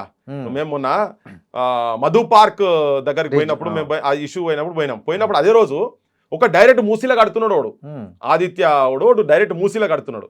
దాని దగ్గర పోయి కూడా చెప్పినాం, ఇప్పుడు కడుతున్నాడు వాడు, ఇది మూసీలో ఉంది, మూసీలో కడుతున్నాడు, నువ్వు కట్టించినాక కూలగొట్టుడు కాదు, ఇప్పుడు నువ్వు కట్టేదాన్ని ఆపు ఫస్ట్. మొత్తం వీడికెళ్ళి కూడా ఎవడైనా నేను గులగొడతాను అన్ని బక్వాస్. నువ్వు ఎలక్షన్ల ముందుకు మాట్లాడినప్పుడు ఏం మాట్లాడు, ఒక్కొక్కడు జనం మొత్తం తాగే నీళ్ళన్నీ మొత్తం దాంట్లో ఫామ్ హౌస్లో ఉచ్చ పోస్తే తాగుతున్నావు, ఇది పోస్తే తాగుతున్నావు, వాడు మందు పోస్తే తాగుతుండా, ఏం తిని మటన్ తిని పోతుండా, ఇవన్నీ కలిసిన నీళ్లు తాగుతున్నావు అని జనానికి చెప్పిండు కదా. నేను అబద్ధం ఏం చెప్తలేను, చెప్పారు. ఒక్క ఫామ్ హౌస్ అన్న కొట్టిండా, ఒక్క ఫామ్ హౌస్ అన్న కొట్టాడు. ఇది అబద్ధం, బూతు, ఇదంతా డ్రామా. ఏ పైసలు మరే సీన్ బై ఇంత అమాయకంగా మనం ఉంటే చెప్పు. కబ్జా చేసిన ల్యాండ్ గ్రాబర్ కేసు పెట్టి బొక్కల పడేయాలి. ఫస్ట్ పడేసిండా? పడేయలే. ఎవరిని అందరు ఉన్నోళ్ళే ఉన్నారు అందులో మొత్తం. సో వాళ్ళందరి అట్లా పెట్టి నేను మూసి ప్రక్షాళన ఫస్ట్ ఇండస్ట్రీస్ బంద్ చేయి. ఇండస్ట్రీ మొత్తం విషయం వస్తుంది కదా దాంట్లోకి వెళ్ళి. అక్కడనేమో దామగుండంను చంపుతావు, గొంతుక మీద బూట్ కాలు పెట్టి నరికి పడేసింది దాని చెట్లు, కొన్ని లక్షల చెట్లు కూలగొడుతురాడ. ఈసా మూసే నదిని మొత్తం కంచకచ్చిపోలి కాదు మీకు అనంతగిరి హిల్స్ దగ్గర దామగుండం, దామగుండంది ఆ గుడి కూడా కథ మట్టించేసిర్రు. ఆడ మొత్తం ఆడ 150 పైన రేర్ మూలికలు. ఇప్పుడు మన ఇయ్యాలటికి ఏం చెప్తాము, ఎక్కడ పోయి సంజీవిని పట్టుకొచ్చిండు, సంజీవిని పట్టుకొచ్చి ట్రీట్మెంట్ చేసిండు హనుమంతుడు, ఇవన్నీ స్టోరీలు ఉన్నాయి కదా. అటువంటి రేర్ మూలికలు కాశ్మీర్ లో కూడా లేనటువంటి రేర్ మూలికలు ఇక్కడ ఉన్నాయని నేను చెప్పుడు కాదు, ప్రొఫెసర్స్కు దానికి సంబంధించినటువంటి ప్రొఫెసర్స్ చెప్పినటువంటి ఉన్నాయి, రిపోర్ట్స్ ఉన్నాయి, ఇచ్చిన రిపోర్ట్స్ ఉన్నాయి. ఆ రేర్ మూలికలు ఉన్నటువంటి ప్రాంతాన్ని కథం పట్టించి నువ్వు ఈ అనంతగిరిక హవా ఏక్లాక్క దవా, అరే ఈయనకి గండిపేట నీళ్లు పడ్డాయి రా అని చెప్పని నానుడు ఇక్కడ. ఎందుకంటే ఆ ముక్కలకి వెళ్ళి అక్కడ వర్షాలు పడితే వచ్చి గండిపేటలో ఆ నీళ్లు నిలువైతే ఆ నీళ్లు తాగితే మనిషి శారీరకంగా మానసికంగా మంచి ఇట్లా గ్లో వస్తుంది, యాక్టివ్ అవుతారని చెప్పని ఇక్కడ నానుడు ఉండే. కొత్తగా తెలంగాణ ఊర్లల్లో పెళ్లిళ్ళు కావాలంటే ఊర్లలోకి వెళ్ళి హైదరాబాద్ తీసుకొచ్చి ఒక 15 రోజులు ఇక్కడ ఉంటే వాళ్ళు నిగనిగలాడతారని అప్పుడు పెళ్లి చూపులు చూపించేది. ఇది జరిగేది తెలంగాణలో. అటువంటి దాని అది నానుడిని, అందుకే చెప్తున్నా. ఇది అనంతగిరిక హవా ఏక్లాక్క దవా అని కూడా అట్నే వచ్చింది. ఆడ టీబీ హాస్పిటల్ ఎప్పుడో ఉండే, టీబీ హాస్పిటల్ ఇప్పుడు కాదు, ఉంది కదా మీకు, ఇప్పటిది కాదు, అది నిజాం టైంలోకి వెళ్ళి ఉన్నప్పుడే బాపద్దది. అది అటువంటి మంచి గాలి వచ్చేదాన్ని సంపుకుంటా అనే మూసి ప్రక్షాళన చేస్తా అంటాడు. అక్కడ తీసుకొచ్చి ఒకటి నేవీ ఒకటిగా క్యాంపు పెట్టేసి దాన్ని నాశనం పట్టించారు. అక్కడ నుంచి కాలువలు రావాలి కదా, అక్కడ నుంచి రావాలి కదా. మధ్యలో మొత్తం నువ్వు పొల్యూషన్ చేసినావు కదా. మొన్న నేను పోయినా ఇక్కడ సంగం దగ్గర ఊరికి పోతే విషం మొత్తం పచ్చగా నీళ్లు. సో ఇవి ఆ నీటిని ఎట్లా వస్తున్నాయి, కెమికల్స్ వస్తున్నాయి కాబట్టి వస్తున్నాయి. కెమికల్స్ ఫస్ట్ బంద్ చేయాలి కదా. మరి ఫామ్ హౌస్లు కొట్టేసేసినావా? ఎవడన్నా చెర్లల్లో ఇవి కడితే చూస్తా అన్నాడు. అరే నీకు 1.5 సంవత్సరం ఎక్కువైంది నీ ఉప ముఖ్యమంత్రి చెప్పి 60 చెర్లు పైన కబ్జా గురైనాయి అని చెప్పిండు. అవే చెర్లలో ఇప్పటికీ బంగ్లాలు నడుస్తున్నాయి, వీళ్ళు వచ్చినాక కూడా బంగ్లాలు నడుస్తున్నాయి. వీళ్ళ వాటాలు ఉన్నాయి, అందులో మంచి వాళ్ళ వాటాలు ఉన్నాయి. కాలేజీలు మొన్నదాకా చెప్పారు కదా, ఓఐసీ కాలేజ్ చెర్లనే ఉన్నది కదా. ఎందుకు ఓఐసీ కాలేజ్ ఎందుకు కొడతలేవు? అప్పుడంటే ఎడ్యుకేషన్ ఇయర్ మధ్యలో అన్నారు కదా, అదే కారణం చెప్పారు కదా. అదెందుకు కూల కొడతలేవు? బిల్లు వేస్తే రూపాయి బిల్లు వేస్తే ఇట్లా ఈత కొట్టి తీయాలి, డైవ్ కొట్టి తీయాలి, నీళ్ళు ఇట్లా కొబ్బరి నీళ్ళు లెక్క తయారు చేస్తాను ఆయన అన్నాడు. ఇక ఆ మాటలు నమ్మి మా వాళ్ళు హైదరాబాద్ వాళ్ళంతా అబ్బా ఏం చేస్తాడు అనుకోని మా వాళ్ళు మొన్న నాడిపోతే సంఘం పోతే చెప్పిర్రు, అరే ఈడ కూడా ఎందుకంటే 5 పైసలు వేస్తే ఇట్లా జస్ట్ 5 నిమిషాలలో పోయి డైవ్ కొట్టి తీసేదని. ఇప్పుడు ఈ ముఖ్యమంత్రి తీసుకుపోయి మొత్తం ముంచితే 5 రోజులు ఎత్తికినా దొరకడినే, అంత గలీజ్ అయిపోయినాయి ఆ నీళ్లు మొత్తం. ఆయనది నమ్మిర్రు, ఇప్పుడు ఈయనది నమ్ముతారు. ఎవరిని నమ్మకండి. అక్కడ పండించిన పంటలు మళ్ళీ మనం తినే క్యాన్సర్ రోగాలు 10 మందిలో 8 మందిలో ఒకరికి క్యాన్సర్ రోగం వస్తుందని చెప్పి రిపోర్ట్. మరి ఇంత మీరు చెప్తున్న దీని మధ్య ఆయన మళ్ళీ 34 వరకు నేనే సీఎంగా ఉంటా, రెండోసారి గెలుస్తా, జాతీయ రాజకీయాలకు వెళ్తా 34 తర్వాత అని బల్లగుద్ది చెప్పారు. నిన్న ఏ ధైర్యంతో చెప్పారంటారు? మరి ఇప్పుడు రాజకీయ నాయకుడు ఎవరైనా గట్టినే మాట్లాడతారు. ఇప్పుడు కేసీఆర్ అయినా వచ్చేసారి నేనే వస్తా అంటాడు, ఓడిపోయినా కూడా గెలిచడం నేనే దొంగోట్లు పడ్డాయి అంటాడు, లేకపోతే వాళ్ళు పైసలు ఎక్కువ వంచిరు నేను తక్కువ వంచిన అంటాడు. ఇప్పుడు ఈ ముఖ్యమంత్రి ఏమన్నా ఈయన ఉట్టి పేరు మీద రమ్మని చెప్పండి, తెలంగాణ మొత్తం ఎంటైర్ తెలంగాణలో ఏ నియోజకవర్గంలో పైసలు ఇవ్వకుండా ఆయన చేసిన పనితనానికి ఏం చేయకుండా రమ్మని చెప్పండి. నేను మామూలు ఒక నిరుద్యోగిని నిలబెట్టి ఈయన ఓడగొడతాం మేము ఈ ముఖ్యమంత్రిని. ఈయన చేసిన పని అంటే 34లో వరకు ఈయన ఉంటా అంటున్నాడు కదా, పైసల బలంతో బాగా పైసలు సంపాదించినట్టున్నాడు. కేసీఆర్ కన్నా నేను డబల్ పైసలు ఇచ్చి గెలుస్తా అంటున్నాడు. ఈయన ఏదో సర్టిఫికేట్ ఇచ్చి రాసుకునేది కాదు కదా. ఈయన జనం ఓటేస్తే కావాలి. జనం కూడా ఓట్లు ఏంటంటే ఇంతకుముందు కేసీఆర్ మీద విక్స్ అయిపోయి ఈయన ఓటేసారు. డబ్బాల లొల్లే ఉన్నది కానీ జనానికి ఉపయోగపడే పని అయితే ఏం చేయలేదు. మీడియా ఉన్నది, ప్రసారం చేస్తారు. ఇప్పుడు నేను ఏంటంటే ఇప్పుడు సింపుల్గా నిన్నాడ ఇంటర్వ్యూ చేసిండు కదా, నేను ఆయన మిత్రుడే, నరసింహ నాకు కూడా మిత్రుడే. జర్నలిజం కూడా ఎట్లుండాలంటే ఇప్పుడు ఆయన అనగానే అరే రామచంద్ర సంగతి నువ్వు ఏం చేసినావని అడగలే సార్. మరి శ్రీకాంత సారి తల్లికి ఒక్కదానికి ఇస్తే మొత్తం కుటుంబాలకు న్యాయం చేసినట్టేనా? మరి నీ మేనిఫెస్టోలోకి ఇది పెట్టినవా అని కనుక అడిగేది ఉంటే కథ వేరే తిరుగుంటుంది. అలా తెలివ కొంతమంది సప్పట్లు కొట్టిరాడా. ఇవి అడగాలి. ఆడ ఉన్నప్పుడు కూర్చున్నప్పుడు ఆ మనిషి దొరికినప్పుడు ఇవి అడగాలి. అవి అడుగుతారు అనుకుంటే ఆయన రానే రాడు కానీ ఓకే మరి ఇవి అడగాలి. దీనికి ఆన్సర్ ఏం చెప్పాలి కదా. ఇప్పుడు నేను పృథ్వీరాజ్గా అడుగుతున్నా, నేను దాన్ని పని చేసిన అడుగుతున్నా, నాకు ఆ రైట్ ఉంది. నేను సచ్చినప్పుడు వాళ్ళ శవాలు మోసినోని, తర్వాత వాళ్ళ ఇళ్ళలో పోయినని, సచ్చినాడు కూడా సాకలేమో మనవాడు చచ్చిపోయిన తర్వాత కూడా ఆ శవం కూడా పోసిన నేను మోసిన. టీసీగా ఉన్నప్పుడే నేను ముఖ్యమంత్రి అవుతా అన్నాడు ఆయన చెప్పినట్లే అయ్యాడుగా ముఖ్యమంత్రి. మరి ఇప్పుడు ఎందుకు కాదంటారు ఆ ఫార్ములా? అట్లా కాదు. ఇప్పుడు రేవంత్ రెడ్డి ఏదో నేను కుస్తీ కొట్లాటోని, లేకపోతే నేను వెనకట ఫుట్బాల్ ఆడినా, హాకీ ప్లేయర్ను, నేను 4 గోళ్ళు కొడతా 5 గోళ్ళు కొడతా అనేది కాదు. ఒక రాజకీయ పరిస్థితి అట్లా వచ్చింది కాబట్టే అనివార్యమైన సిచ్యువేషన్స్లల్లా ఆ పార్టీలో కూడా ఎవ్వరున్నా కానీ ఐటోళ్ళు ఈ రేవంత్ రెడ్డి కాదు, కేసీఆర్కి వ్యతిరేకమైనటువంటి ఓట్లు పడ్డాయి. ఏదో అక్కడక్కడ ఆయన పాట ఆయన పెట్టి 3 రంగుల జెండా బట్టి అని పట్టుకొని తిరిగింది కదా. ఆయన ఇట్లనే ఉంటే ఇదే పాట ఇంట్లో పెట్టుకొని వినాలే. ఏ రూమ్ పోతే బెడ్రూమ్కి వెళ్ళిపోయి డ్రాయింగ్ రూమ్లోకి పోతే డ్రాయింగ్ రూమ్లో పెట్టాలి, అందులో డ్రాయింగ్ రూమ్ బాత్రూమ్లో బాత్రూమ్ వినాలి, మళ్ళీ బాల్కనీలోకి వస్తే బాల్కనీలో పెట్టుకొని వినాల్సిందే. కానీ ఆ పాటలు ఇప్పుడు ఏ మీటింగ్ అయినా, ప్రభుత్వం మీటింగ్ కానీ ప్రైవేట్ మీటింగ్ కానీ పోగానే 3 రంగుల జెండా వస్తుంది కదా, అది ఇంట్లో కూర్చున్నాక రేపు ఆయన పరిస్థితి గదే అవుతుంది. ఇట్లనే ఉంటే మాత్రం గదే పని అవుతుంది అనేది. ఇప్పుడు already Congress is gone, latest issue తోటి ఇంకంతా మొత్తానికే పీకింది, మొత్తం పీకింది. అంటే నేను ఏదో కాంగ్రెస్ మీద ద్వేషం కాదు, నేను కాంగ్రెస్ సక్సెస్ కావాలనుకున్నా, అనుకున్నా చాలా మంది జనం అనుకున్నాం. కానీ ఇలా ఎందుకు మాట్లాడుతున్నావు అంటే నువ్వు కాలే, పిల్లలు చచ్చిపోతూనే ఉన్నారు, విషప్ కూడా తినిపిస్తూనే ఉంటాయి, కానీ డైలాగులు మాత్రం మామూలుగా కొట్టాడు. కోదండరామ్ గారిని ఎమ్మెల్సీ చేసింది మాత్రం అయితే అది కరెక్టే కదా. అంటే ఆయన ఉద్యమకారుడిగా ఉన్నప్పటికీ ఎవరు పట్టించుకోలేదు.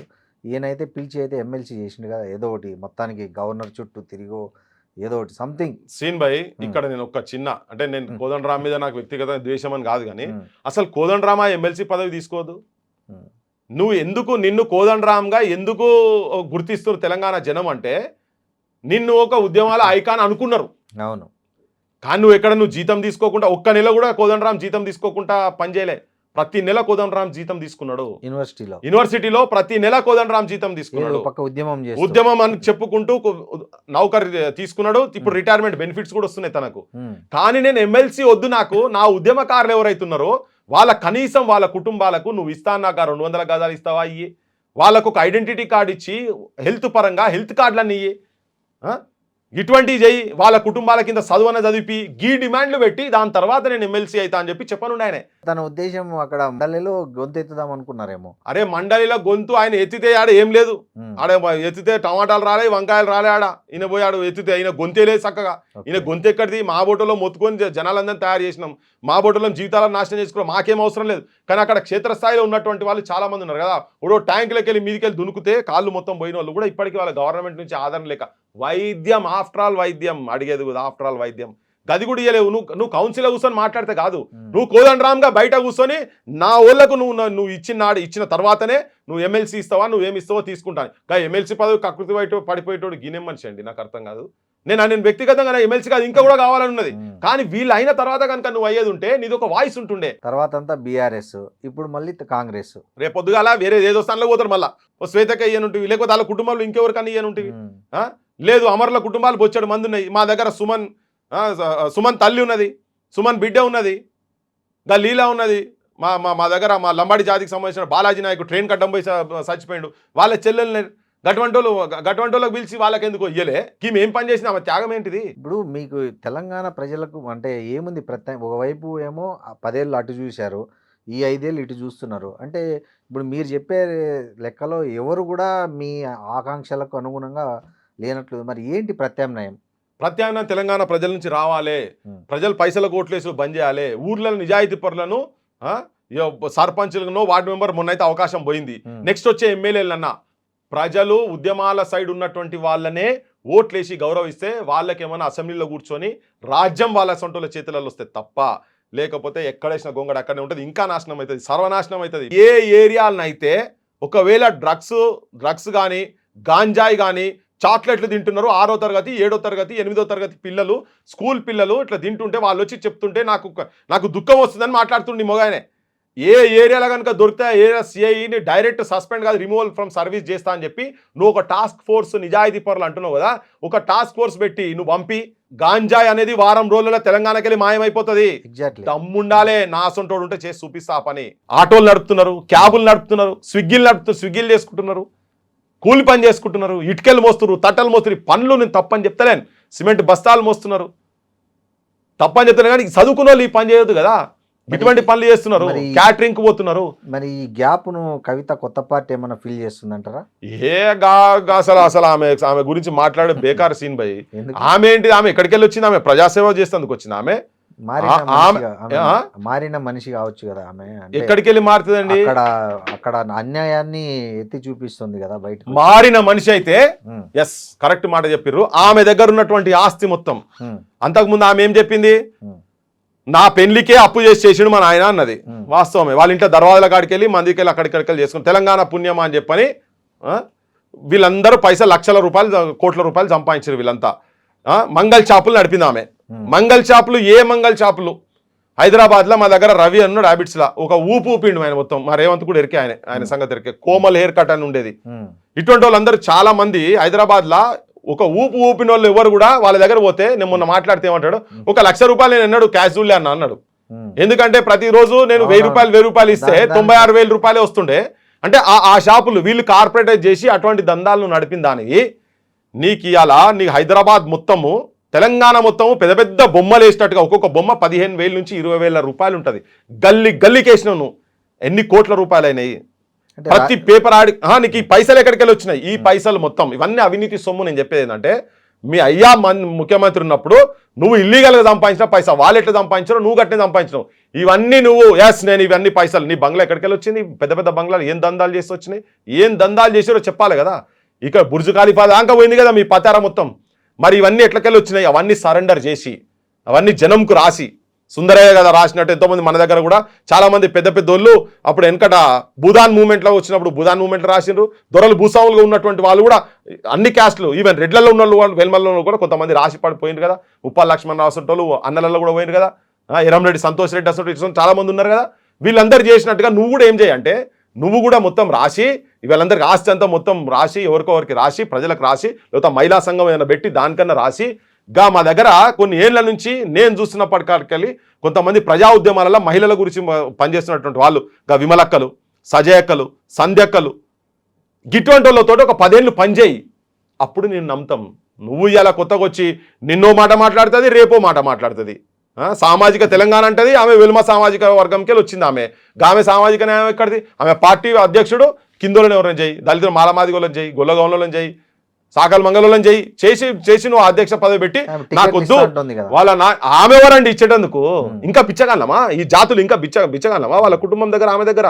ఇంకా కాలు మొక్కుంటూ తిరగాలనా? విధవాళ్ళు కొంతమంది ఇంకా కాలు మొక్కుంటూ తిరుగుతున్నారు. ఆమె కాలు మొక్కించుకుంటుంది.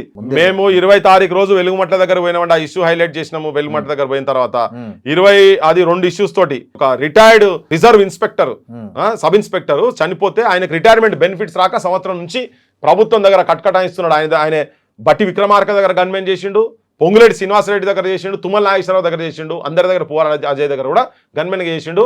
సంవత్సరం అవుతుంది ఆయనకు బెనిఫిట్స్ రాక. భార్యాభర్తలు ఇద్దరు హాస్పిటల్లో ఉంటే పేపర్లో చిన్న న్యూస్ వచ్చింది ఆయన చనిపోయిండు. ఆయనకు బిల్లు కట్టేటందుకు కూడా లేకుంటుంటే సంఘం వాళ్ళు కొంత పాపం వాళ్ళంతా పోలీస్ ఆఫీసర్స్ అసోసియేషన్స్ వాళ్ళంతా లోకల్ వాళ్ళు కలిసి ఇంత పైసలు చేసి హాస్పిటల్లో కలిసి రిక్వెస్ట్ చేస్తే తక్కువ చేస్తే అప్పుడు అది ఆ శవం తీసుకొచ్చారు ఆయన చనిపోతే. అది చూసి మేము ఆడికి పోయి ఇంత ఘోరంగా ఉంటుందా, ఇంత అన్యాయంగా ఉంటుందా? దాదాపు 95 మంది ఈయన గవర్నమెంట్లో ఈ రేవంత్ రెడ్డి వచ్చిన తర్వాత ప్రభుత్వ ఉద్యోగులు వాళ్ళ బెనిఫిట్స్ రాక తిరిగి చచ్చిపోయారు పాపం. వాళ్ళు కోర్టు కూడా 2-3 సార్లు ఇమ్మని చెప్పింది. 67 లక్షల రూపాయలు మేము పోయిన తర్వాత అవన్నీ కేసీఆర్ పెట్టిపోయిన అప్పులు కదా, ఈయన హయాంలో కాదు కదా. అంటే చాలా మంది నేను అనేది ఎవరి పేరు పెడితే నువ్వు ముఖ్యమంత్రి అంటే ఇప్పుడు తీర్చాల్సింది నువ్వే కదా. అయితే అక్కడ పోతే 67 లక్షల రూపాయలు వాళ్ళు ఇమీడియట్ గా గవర్నమెంట్ నెక్స్ట్ డే నైట్ ఆయన అకౌంట్ లో పడేసింది. ఆయన చనిపోయినాక ఆయనకు బెనిఫిట్ వచ్చింది. ఆ రిటైర్మెంట్ ఆయన పైసలు, ఆయన సొంత పైసలు. ఇదంతా నేను చెప్పేది. ఇది అయిన తర్వాత ఒక 15 రోజుల తర్వాత ఆమె కూడా చనిపోయింది పాపం. భర్త చనిపోయిన తెలియదు, ఆమె కూడా చచ్చిపోయింది. ఘోరం. ఇద్దరు భార్యాభర్తలు చచ్చిపోయారు. తర్వాత 24వ తారీఖు రోజు కులగొట్టిరండి వెలుగుమట్ల. 1895 మందికి భూదాన్ భూములు ప్రతి ఒక్కరికి 100 గజాల చొప్పున భూదాన్ బోర్డు వాళ్ళకు ప్రొసీడింగ్స్ చేసి ఇచ్చింది. ఆయనే చెప్పాడు డైరెక్ట్ వాళ్ళ చైర్మన్ చెప్పిండు. సీషన్ తీసి చూపించిండ్రు. 12 ఏళ్ల కింద వీళ్ళు అక్కడ అటో 10వ పరకో జమ చేసుకొని ఇల్లు కట్టుకున్నారు. దాంట్లో దుర్మార్గులు 31 ఎకరాలు అన్యాక్రాంతం చేసేటట్టుగా ప్లాన్ చేసి అంతా జరిగింది కదా, అంతా చూసినాం కదా. మేము వేరే దగ్గర ఇస్తామంటే సవ్వాలే లేదు, అక్కడనే వేయాలని చెప్పని మా బోటలని చెప్తున్నాం. అక్కడనే వేయాలి.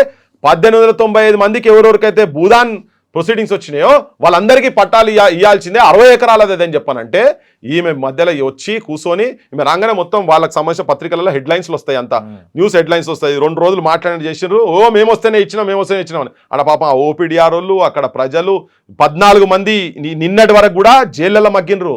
దొంగ కేసులు పెట్టి 2000 రూపాయలను రాస్తే పక్కకు 2 సున్నాలు పెట్టి 2 లక్షల రూపాయలు తీసుకున్నారని చెప్పి వీళ్ళ మీద దొంగ కేసులు పెట్టి పెట్టిరండి ఈ ప్రభుత్వం వాళ్ళు. ఆడోళ్ళని పాపం ఒక ఆమె జయమ్మ 3 నెలలు దాదాపు 3 నెలలు జైల్లో ఉంటే చంటి పాప చూసుకున్నట్టు లేక పిల్ల చచ్చిపోయింది, బిడ్డ చచ్చిపోయింది. ఇంత ఘోరంగానా, ఇంత అన్యాయంగానా? ఇవి అన్ని చేసి మేము వాళ్ళ గురించి వాళ్ళంతా కొట్లాడితే ఈమె వచ్చింది ఇట్లా తమాషా చేసేసి వెళ్ళిపోయింది. ప్రభుత్వం తరఫే ఉంది. నిన్న మొన్న ఎందుకు ఇప్పుడు మొత్తం అందరికి రావాలి కదా, మా ఫైట్ ఇంకా అట్లనే ఉన్నది, మేము కొట్లాడుతున్నాం. అయితే ఇట్లా గవర్నమెంట్తో ములాఖాతాలతో ఇబ్బంది ఉంటుంది. ఓకే, ఇది అయినా కావచ్చు, కుమ్మెరకు సంబంధించినటువంటి అంశాలు కావచ్చు. ఇప్పుడు ఆమె ఏమంటుంది, నేను నిజాయితీ పరులాన్ని కడిగిన ముత్యం అంటుంది కదా, ఆమె కడిగిన ముత్యం అని చెప్తుంది కదా. ముత్యం కడిగింది అయితే మరి నువ్వు కడిగినట్టుగానే నువ్వు బయటికి వస్తే అప్పుడు వేరే తిరుగుంటుంది. నీ అన్ని ఆలిషాన్లు, నీ విలాసాలు, ఇక్కడికి ఒక్కొక్క ఫ్లెక్సీ తోటి, ఆ ఫ్లెక్సీ ఆమె పెట్టిన ఆమె బొమ్మ పైసలతోటి ఒక 10 కుటుంబాలు ఒక నెల గడుస్తాయి. 10 కుటుంబాలు, ఒక్క కుటుంబం కాదు, చిన్న ఉంటాయి కదా కుటుంబాలంతా. అన్ని పైసలు ఎక్కడికి వెళ్ళి వచ్చినాయి ఈమెకు? అవినీతి సొమ్ము. ఈ అవినీతి సొమ్మును జనం అందరికీ తెలుసు, ఇదంతా యువకులకు తెలుసు, అందరికీ తెలుసు. ఈ కవిత దగ్గర కావచ్చు, వాళ్ళ ఇంట్లో దగ్గర కావచ్చు, అందరి దగ్గర అవినీతి సొమ్ము ఉన్నది అనేది. వాళ్ళ నాయన ముఖ్యమంత్రి ఉన్నప్పుడే మేము సంపాదించింది. మహిళల హక్కు గురించి మేము కొత్తగా మాట్లాడుతుంది కదా, మరి వాళ్ళ నాయన మంత్రి పదవులు మహిళలకు ఇయ్యన్నాడు, ఏం మాట్లాడలేదు. వాళ్ళ నాయన ఎందుకు ఇయ్యలే? అప్పుడు నేను మాట్లాడలేకపోయినా ఇప్పుడు ఇస్తా. జెన్జీ బ్యాచ్ కూడా రావాలి అని చెప్పని కొత్త మాటలు ఉద్యమకారులు గుర్తుకొస్తారు. ఇప్పుడు అందరూ గుర్తుకొస్తా ఉన్నారు. వాళ్ళని ఇప్పుడు ఎమ్మెల్యే ఏం చేస్తుందట, పైసలు బాగున్నాయి, ఒక్కొక్కరు 50, 100 కోట్లని ఇస్తుందట, పోయి ఇంటర్నల్గా పోతే మాట్లాడితే చెప్తా ఉన్నారు. అట్లనే వాళ్ళు కూడా చేస్తారు కదా, అన్ని షో ఆఫ్ రాజకీయాలన్నీ వీళ్ళందరూ చేసేట్టు కూడా గవే చేస్తారు. ప్రజలకు వీళ్ళు ప్రత్యామ్నాయం 80% కాలేరు. జనాన్ని పైసలు ఇవ్వకుండా జనాన్ని తీసుకొచ్చి నీ సభలో కూర్చోబెట్టగలిగినోడు. అది ఈమె ఒక్కదాన్ని చెప్తలేను, నేను అందరికి చెప్తున్నా. ఈవెన్ కేసీఆర్ కావచ్చు, రేవంత్ రెడ్డి కావచ్చు, ఇంక్లూడింగ్ బీజేపీ. కోవిడ్ వచ్చి జనం చచ్చిపోతుంటే రెమిడిసివర్ ఇంజెక్షన్ దాన్ని బ్లాక్ లో అమ్మి బ్లాక్ మనీ సంపాదించుకొని బ్లాక్ లో పెట్టుకున్నటువంటి పైసలు అతని దగ్గర దొరికినాయి. దానికి రేవంత్ రెడ్డి జీవో ఇస్తాడు. రేవంత్ రెడ్డి అపోలో హాస్పిటల్ వాడు ఇన్విటేషన్ ఇస్తుంది పోతే 100 హాస్పిటల్ పెట్టాలి ఇంకా మీరని చెప్తాడు. మరి ఈ వ్యవస్థను మార్చడానికి పృథ్వీ నెక్స్ట్ ఎలక్షన్ లో ఏం చేయబోతున్నారు? కొత్త రాజకీయ వ్యవస్థ రావాలి. ఏమైతే చాలా మంది అంటున్నారు పైసలు ఏంది ఎడికెళ్ళి ఎవడేం చేస్తాడేందని. అది జనం తిరగబడాలి, జనం కిందికెళ్ళి స్టార్ట్ కావాలి, ఊర్లలో కమిటీలు వేసుకోవాలి. నా సొంత ఆలోచన నచ్చేది ఉంటే ఊర్లలో ప్రతి ఊర్లో నేను చెప్తున్నా, ఇవాళ మీ ఐ డ్రీమ్స్ దగ్గర తరఫుకెళ్ళి చెప్తున్నా, 10 మంది తయారుగా అంటారు, ట్రైనింగ్ క్లాసెస్ పెడదాం, చూద్దాం. జరగాలి ఇది అంతా ఎదురీస్తున్నాం. నేను సచ్చిన చేపను కాదు, సచ్చిన చేపలు కొట్టుకపోతాయి వరదల పడి. ఈ వరదలో ఈ అవినీతి రాజకీయ వ్యవస్థలో సచ్చిన చేపలు లేక ఈ లీడర్లు మొత్తం కొట్టుకపోతారు. నేను ఎదిరిస్తున్నా. ఎదిరితే క్రమంలో ఎనర్జీ అయి నేను పోయినా మంచిదే, కానీ ఎదిరిస్తా. అది తప్ప తెలంగాణకు పరిష్కారం లేదు. ఏ రాజకీయ పార్టీ పరిష్కారం ఇచ్చే పరిస్థితి లేదు. ఉమ్మేరలో ఆ టైం ఇక్కడ చాలా ఉన్నది, టైం చాలా ఉన్నది. నేను పోటీ చేసేది కాదు. తెలంగాణలో చాలా మంది యువకులు, నిరుద్యోగులు, సమస్య ఇలా అవుట్ సోర్సింగ్ వాళ్ళు ఉన్నారు. నేను మొన్న వాళ్ళ సభలో పోయి చెప్పిన, మీ దాంట్లోకి కూడా కావాలి, మీ ఇష్యూ గురించి కొట్లాడే వాళ్ళు కావాలి, ఓపెన్ కాస్ట్ దగ్గర ఓపెన్ కాస్ట్ వాళ్ళు కావాలి, సర్పంచుల సమస్యల గురించి సర్పంచులు కొంతమంది రావాలి. ఇట్లా అందరం కలిసి ఆడ పోయి కూర్చోవాలి, అస్సలు దగ్గర పోయి కూర్చొని ఆ రాజ్యాన్ని మనం దాన్ని నడిపే స్థాయిలో దాకా తీసుకుపోవాలి. అది మనం అనుకుంటే కాంది ఏది లేదు. కాకపోతే ఇవాళ తెలంగాణలో ఉన్నటువంటి మెజారిటీ మేధావులు అని చెప్పుకుంటే వాళ్ళందరూ కూడా ఏదో ఒక రాజకీయ పార్టీకి అడ్జస్ట్ అయిపోయి ఉన్నారు. కానీ ఇంకా ఇవాళ నిరుద్యోగులు అందరూ కూడా, నిరుద్యోగులు అంటే నిరుద్యోగులు అందరు మేధావులే, మామూలు చదువుకున్న వాళ్ళు కాదు కదా. నా తెలంగాణలో ఉన్నటువంటి నిరుద్యోగులంతా మేధావులు, ఏక్ తలకాయ ఉన్నోళ్ళు. వాళ్ళకి అవకాశాలు రాక, వాళ్ళకి ఆ ఛాన్స్ ఇయ్యక ఇచ్చి చూడండి, తెలంగాణ చరిత్ర మార్చకపోతే చూడండి, అది జరగబోతున్నది. కానీ ఎవడో మళ్ళా ఈ అక్కో అన్నో ఇన్నో ఇస్తే కాదు. అందులో పోతే ఏమున్నది, మా వాళ్ళు యూనివర్సిటీ వాళ్ళు కొంతమంది పోయి ఎమ్మెల్యేలు అయినరు, ఎంపీలు అయినరు, యూనివర్సిటీకి వెళ్ళి పోయి డిఫరెంట్ పార్టీలలో. వాళ్ళతో ఏం కాదు, వాళ్ళకి లోపట ఉన్నది, వాళ్ళకి చేయాలని ఉన్నది, కానీ వాళ్ళని చేయనియరు. ఎందుకు చేయరు? యజమాని ఎవరు? ఆ పార్టీల యజమాని ఎవరు? ఆడ దోపిడీ డకాయిట్లు. వాళ్ళ దగ్గర పోయి వీళ్ళు బలైతున్నారు పాపం. ఇక్కడికి వెళ్ళి పోయిన వాళ్ళు మనసులున్నా కానీ చేయలేరు. తెలంగాణలో ఒక వేదిక రావాలి, వస్తుంది, బరాబర్ వస్తుంది, రావాలని కోరుకుంటున్నాను. Thank you so much.